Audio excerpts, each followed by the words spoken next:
இந்த யாத்திரை வந்து நாங்கள் அடுத்த வாரம் தான் பிளான் பண்ணியிருந்தோம். ஆனால் ஏதோ ஒரு நாங்கள் திரும்ப திரும்ப சிவன் கோயிலுக்கு போகிறனாலையோ என்னமோ தெரியாது, இன்றைக்கி எங்களை பிளான் பண்ண வச்சு இன்றைக்கி நாங்கள் இங்கே வந்தோம். இங்கே வந்தால் இங்கே இது இவ்வளோ ஒரு பிரம்மாண்டமாக இருக்கும் அப்படிங்கிறது கூட எங்களுக்கு தெரியாது. நம்ம எப்பயுமே சங்கல்பம் எடுத்துக்கக்கூடிய மாமா ஆற்றுக்கு போய் சங்கல்பம் எடுத்துகிட்டு, சங்கல்பம் வீடியோ மேடம் ஆட் பண்ணுவாங்க, நீங்கள் அதை பாருங்கள். சங்கல்பம் எடுத்துகிட்டு இன்றைக்கி கங்கையில் ஸ்நானம் பண்ணியிருக்கோம். நீங்கள் மேலே பௌர்ணமியை பார்த்தீங்கன்னா தெரியும், கிரகணம் நடந்துட்டுருக்கு. இந்த கிரகண காலத்தில் கங்கையில் ஸ்நானம் பண்ணுறது கோடி கோடி கோடி ஜென்ம சுகிருத்தம்.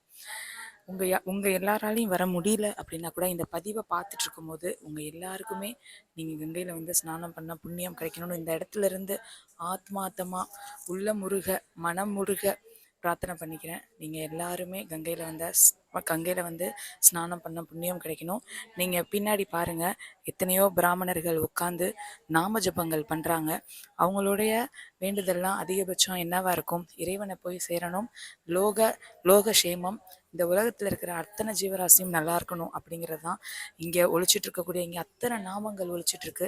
இப்போ இந்த வீடியோ பேசுகிறது கூட ரொம்ப ரொம்ப மெதுவாக தான் பேசுகிறோம். உங்களுக்கு எவ்வளோ கிளியராக கேட்கும்னு எங்களுக்கு தெரியாது.